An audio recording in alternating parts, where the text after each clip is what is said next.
राधे राधे दोस्तों, आप सभी को मेरे YouTube चैनल व्रत एंड पढ़ में स्वागत करती हूँ। माघ मास की महात्मा कथा 7वां अध्याय। चित्रगुप्त ने उन दोनों के कर्मों की आलोचना करके दूतों से कहा कि बड़े भाई कुंडल को घोर नरकों में डालो और दूसरे भाई विकुंडल को स्वर्ग में ले जाओ जहाँ उत्तम भोग है। दोस्तों, छठा अध्याय में हम लोगों ने सुना था हेमकुंडल के दोनों बेटों के बारे में। आप 7वां अध्याय उनकी गति को क्या प्राप्त होगी ये जानते हैं।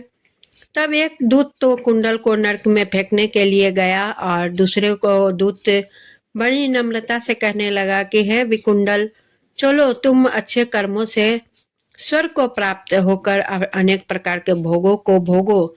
तब विकुंडल बड़े विस्मय के साथ मन में संशय धार कर दूत से कहने लगा कि हे यमदूत, मेरे मन में बड़ी भारी शंका उत्पन्न हो गई है। अतएव मैं तुमसे पूछता हूँ कि कृपा करके मेरे प्रश्नों का उत्तर दो। हम दोनों भाइयों एक ही कुल में उत्पन्न हुए, एक जैसे ही कर्म करते रहे। दोनों भाइयों ने कभी कोई शुभ कार्य नहीं किया, फिर एक को नरक क्यों और दूसरे को स्वर्ग क्यों? किस कारण मुझे प्राप्त हुआ है? मैं अपने स्वर्ग में आने का कोई कारण नहीं देखता। तब यमदूत कहने लगा कि हे विकुंडल, माता पिता पुत्र पत्नी भाई बहन से सब संबंध जन्म के कारण होते हैं और जन्म कर्म को भोगने के लिए ही प्राप्त होता है। जिस प्रकार एक वृक्ष पर अनेक पंछियों का आगमन होता है, उसी तरह इस संसार में पुत्र भाई माता पिता का भी संगम होता है। इसमें से जो जैसा कर्म करता है वैसा ही फल भोगता है। तुम्हारा भाई अपने पापों के कर्मों से नरक में गया, तुम अपने पुण्य कर्मों के कारण स्वर्ग में जा रहे हो। तब विकुंडल ने आश्चर्य से पूछा कि मैंने तो आजन्म कोई धर्म का कार्य भी नहीं किया, सदैव पापों में ही लगा रहा।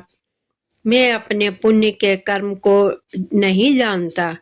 यदि तुम मेरे पुण्य के कर्म को जानते हो तो कृपा करके बताइए। तब देवदूत कहने लगा कि मैं सब प्राणियों को भली भांति जानता हूँ, तुम नहीं जानते।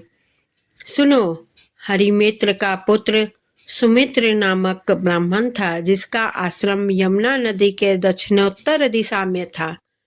उसके साथ जंगल में ही तुम्हारी मित्रता हो गई। उसके साथ तुमने 2 बार माघ मास में श्री यमुना जी में स्नान किया था। पहली बार स्नान करने से तुम्हारे सब पाप नष्ट हो गए और दूसरी बार स्नान करने से तुमको स्वर्ग प्राप्त हुआ।